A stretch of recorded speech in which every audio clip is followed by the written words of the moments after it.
Good morning, guys. It's Iris. Uh, I know I'm looking not my best right now, but I planned on filming this video, but I wanted it to be a little bit more thought out and put together. But I'm sitting here watching CNN right now, and I know CNN, some people are not a fan.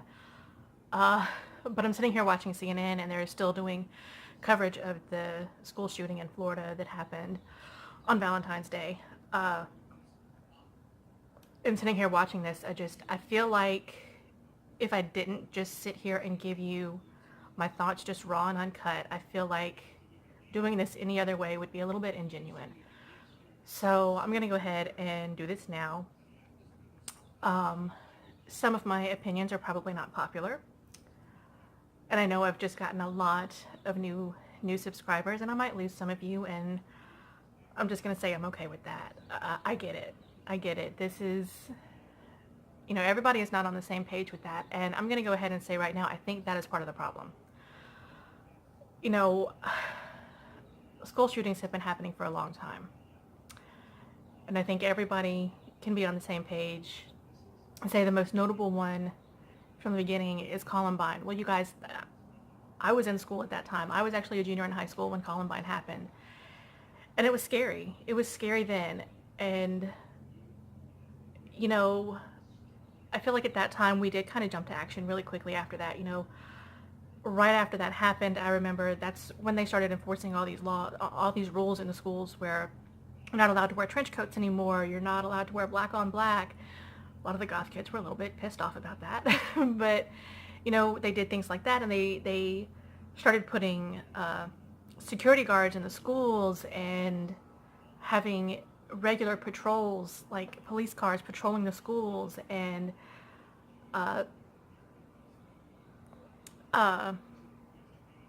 metal detectors in school. Now, at our school, we couldn't really do that because we had so many different buildings, and you could get into any of them at any time. It didn't matter, but that's why we had all the extra security guards and the patrol cars and everything going around. So I think at that time we kind of jumped into action, but over time, you start to get a little lax on that kind of stuff. And, gosh, my thoughts are going to be all over the place here.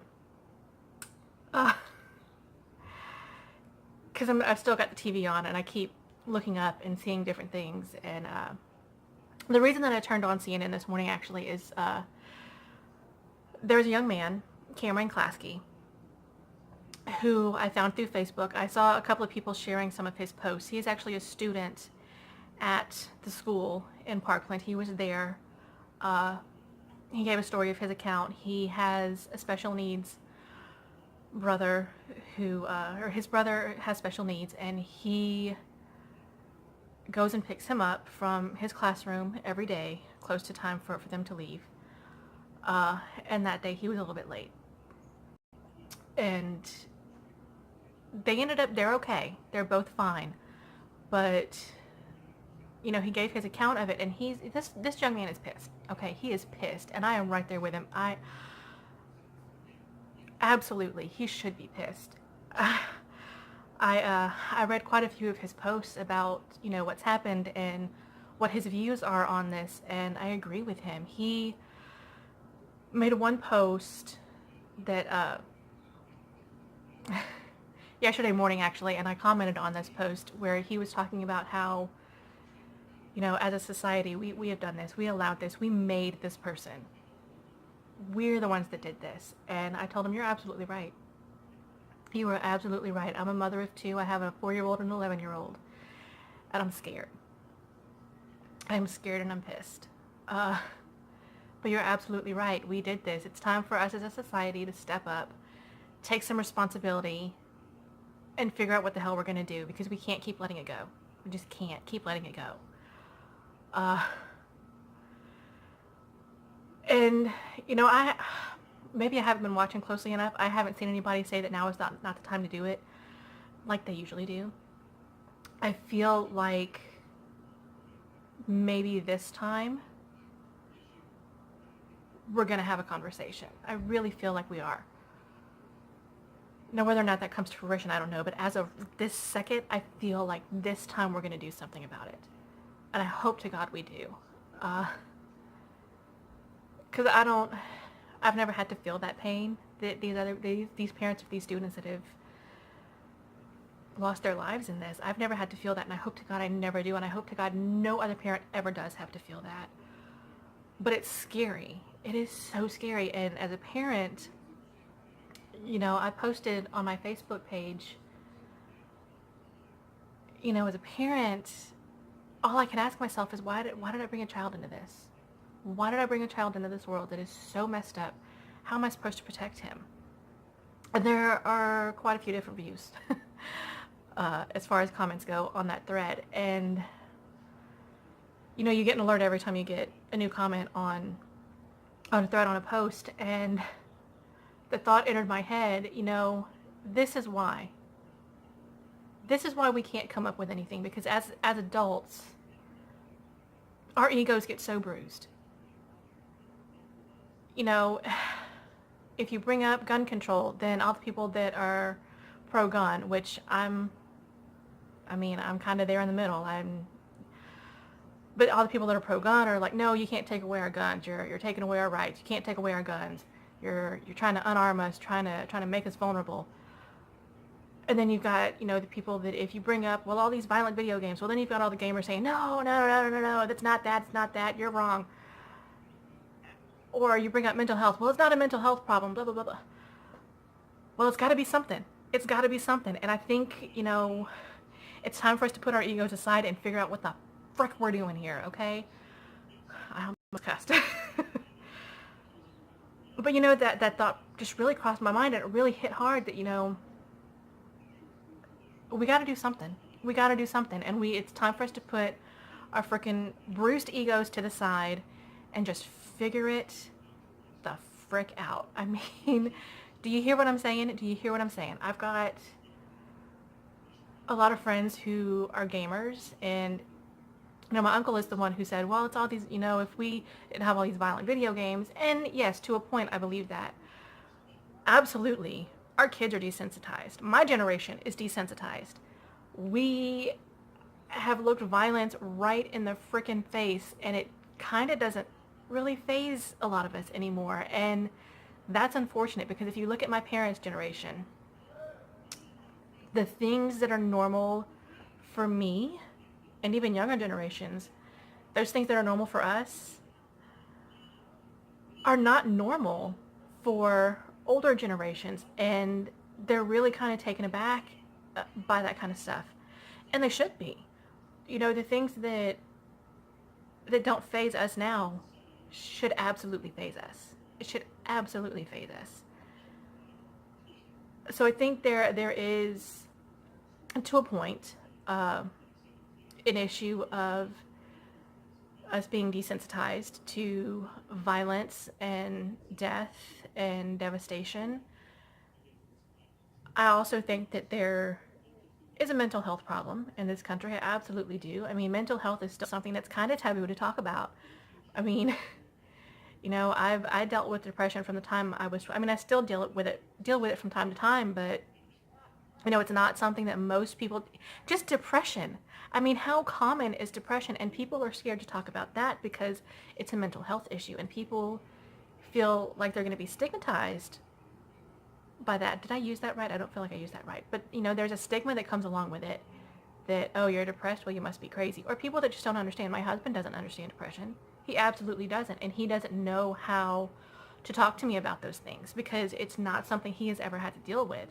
But it's something that I've had to deal with. The people in my family have had to deal with it. So I know it's real, but because he's never dealt with it, he doesn't know that it's real. Even though he's been around plenty of people that have dealt with it.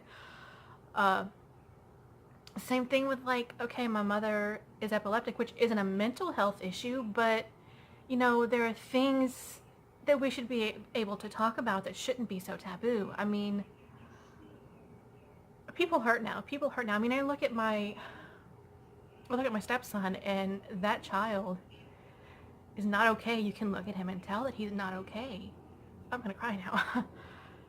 You can look at him and tell that he's not okay. You can look at him and see that he's got pain. But it doesn't seem like anybody really wants to help him. I do. I want to help him. And I've talked to him, and I do as much as I can for him, but there are so many other kids in this world. I mean, look at just what happened. Look at what just happened. So many kids in this world that feel hurt and feel pain and don't know how to get it through, and they've tried to talk to people and they can't get anybody's attention, so they do stuff like this. I didn't know I was going to react like this.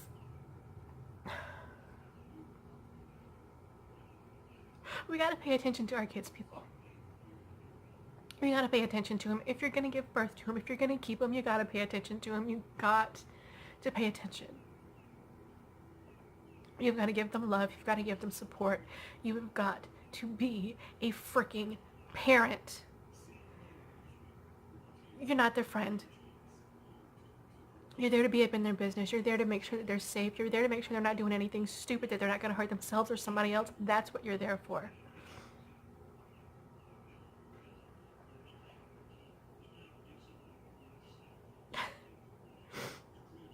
And because so many people don't, parents like me have to get scared that somebody's gonna hurt our kids. And it's not okay. It's not okay. But so we've got a mental health issue, and we've got a society problem, and we've got a parents that don't want to be parents problem, and this is where my opinion gets a little bit unpopular. We've also got a gun control problem in this country, and I don't think that the government should come and take all our guns away. I don't believe that for a second. I think that we should have our gun rights. Absolutely. But there's no need for anyone who is not in the military or, a police officer. There's no reason for them to have military-grade weapons. Okay, you need a small handgun to protect your home, and you need a shotgun to hunt with, and that is it. That is it. That is all you freaking need. Before anybody comes at me and talks about, the AR-15 is not an automatic weapon, I know. I did my research. I know what it is. I know that the AR in AR-15 does not stand for automatic rifle or assault rifle. I know that it stands for Armor Light, which is a brand name. I also know that because I read like 10 different articles on the history, because I got into a debate, not really a debate, I didn't let it turn into a debate, but I got into a little bit of a disagreement with somebody on Facebook yesterday. Why do we let ourselves do that on freaking Facebook? But about, it was one of my friends posted something, and I said the same thing I just said, who needs a freaking AR-15? Who needs that? And this guy posted and said, well, if I laid a 9mm or an AR-15 on the ground, is it going to get up and kill somebody? I said, absolutely not. Absolutely not. And I think any human being with half a brain knows that that's not going to happen. But why do you need it? You need a handgun to protect your family, to protect your home. You need a shotgun to hunt with. That is it. That is all you freaking need. And he said, well, anyone with half a brain knows that an AR-15 was not designed for war. Well, and you guys, if any of you watching this want to cite some sources, go ahead. I'm open to it. I'm open to being educated to these things. But when he said that, I said, you know what? He's right. I don't know much about it, so let me go research it. So we did. And I looked up the history of the AR-15 and from pro-gun websites, by the way. And it actually was designed as a military weapon to begin with. It did not become available for civilians to purchase until 1988. But I believe it was 1956 when the U.S. military saw the design and decided that they wanted it. And they liked the design of the AR-15 and decided, let's change a couple of things, and that's going to end up being the M16. So, I mean, I researched it well enough to know that it actually was designed for the military. So why does a civilian need it? Why? Why do you need it? I don't understand these things. I don't... And I mean, I see the points of the people that are very much pro-gun and don't want you to take any of their weapons away. I get that, but I don't know. We've got to do something, guys. We've got to do something. We've got to find some kind of some kind of a solution where, maybe everybody's going to have to make some sacrifices, but overall everybody's going to be happy enough. Because I'll tell you something else. I know there's people that collect guns. I dated a guy who was, a gun collector, but he actually went out to the woods and he would shoot all of his weapons. And I'm going to tell you, I absolutely see him snapping one day. Some of these people that came by their guns legally and have passed a background check and have, had mental health screenings and can pass that. That doesn't mean that one day they're not going to snap, and they've already got a full arsenal in front of them. Already got it. I'll tell you a story. A neighbor of one of my parents' neighbors, a few years ago, gosh, probably at least 10 years ago, he was in the military. He was retired military, actually. I went to school with his son. His son was younger than me by a few years.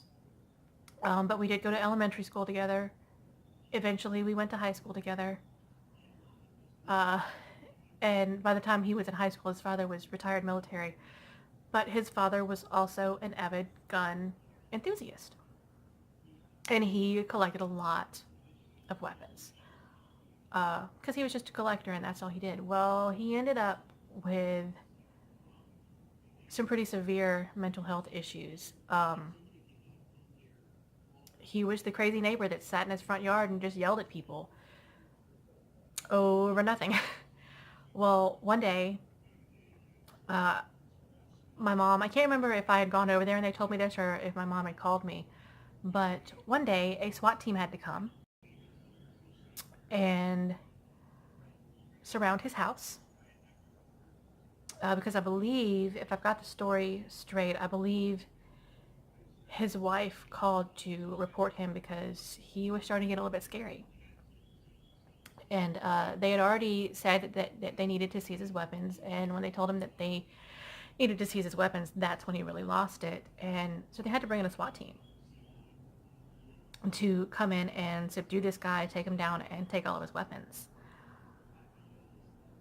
Now see, he's exactly the kind of guy that you don't want to have a weapon. But when he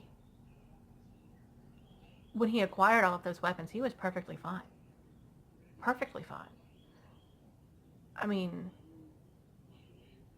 perfect member of society.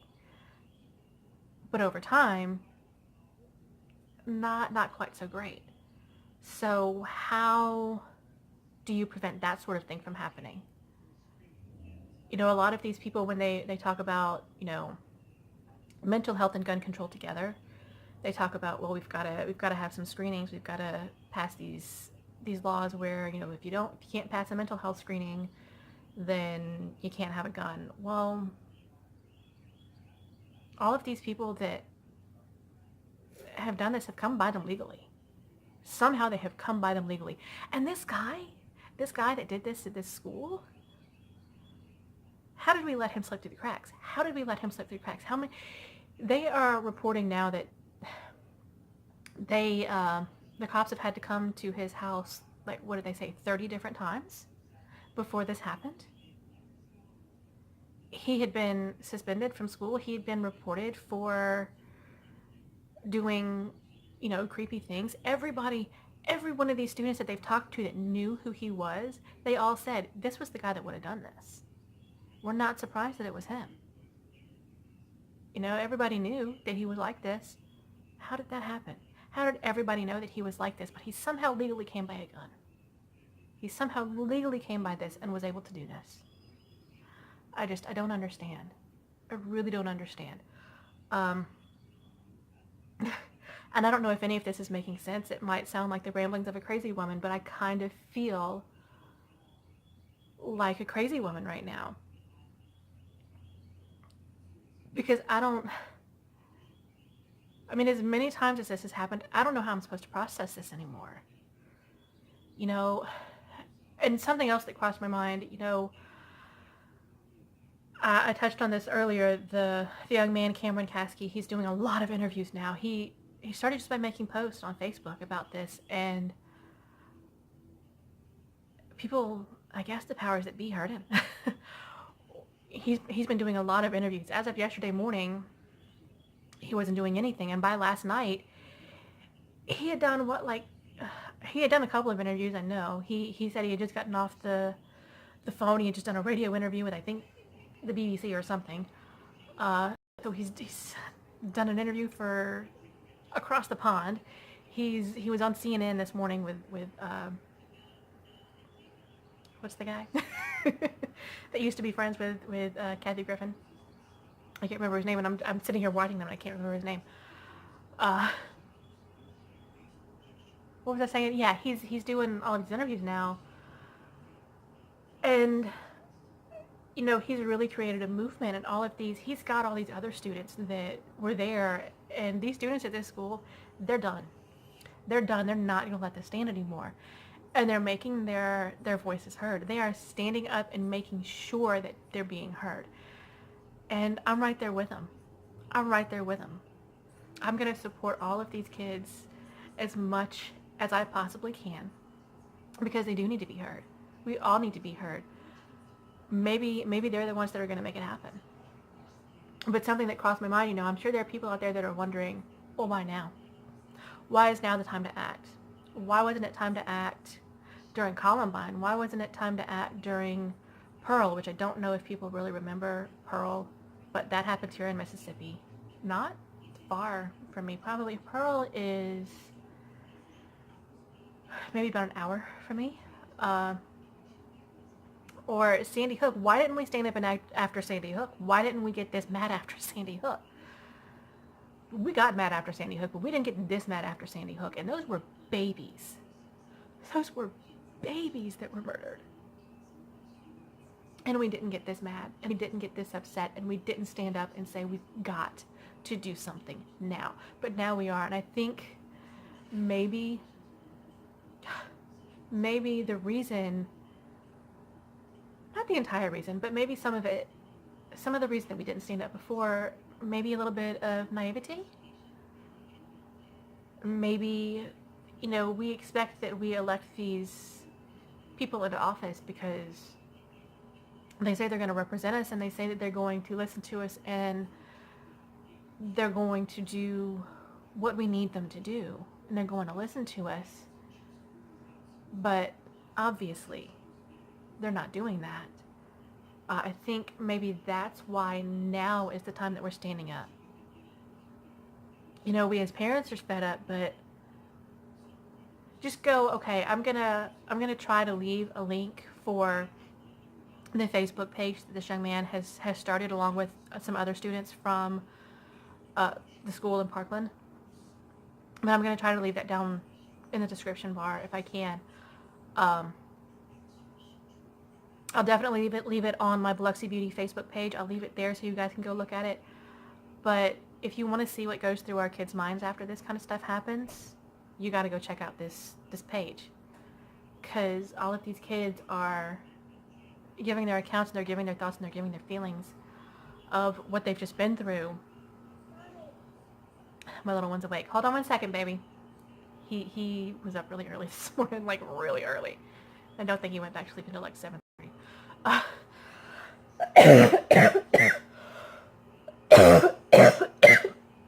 Excuse me. But yeah, if you want to see what they're thinking, go look at it.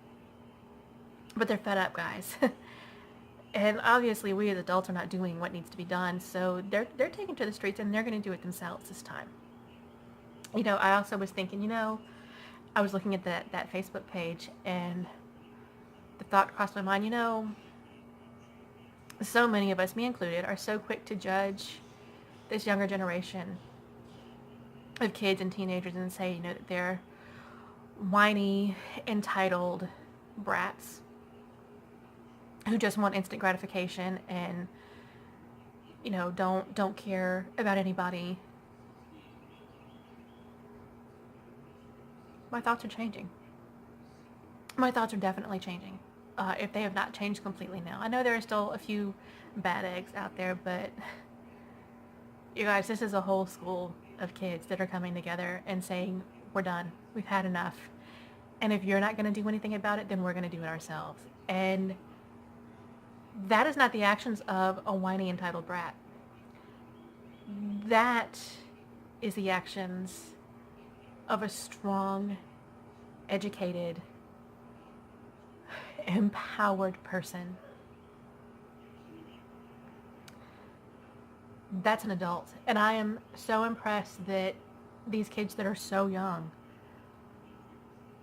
are so much more adult than some of us. It, I don't know, it really speaks to me that these are the people that are stepping up, that, we have failed them so many times and they've decided, we're done. We're done. You're not doing what we need done, so we're going to do it ourselves. And I really, that's why I feel like this time we're gonna stand up, we're gonna listen, we're gonna do something this time. That's why I feel this way. I don't know, do you guys have any thoughts on this? I know everybody has thoughts on this. I would love to truly have a conversation with you guys about this. So this time when I say please leave a comment below, leave your thoughts, leave your words down below, I really mean it this time. I mean it every time, but I really feel that a conversation is necessary this time. And I hope there is never a next time, because I hope we have enough conversation this time that we don't have to do it again. So leave your comments down below. Let's talk about this. I know a lot of you that watch my videos are also parents. Even some of you that watch are younger kids that, are maybe about this age, or maybe you're in college and this kind of thing still hits home pretty hard for you. So yeah, leave me some comments down below. I would really, really love to have a conversation with you guys on this. If there are any educators that watch my channel, I'd like to hear from you as well. What do you feel should be implemented? I have seen a couple of things this morning about, there's a school in North Carolina or South Carolina that is pushing for concealed carry law for teachers, so that teachers can start carrying weapons. Let me know how you feel about that. I didn't read into it extensively, so I don't really know exactly what it entails, but I know that if I were a teacher, the way they're making it sound is they're trying to arm all the teachers. And here's my thing.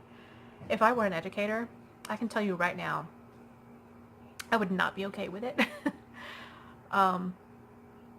Because my view would be, I signed up to be an educator.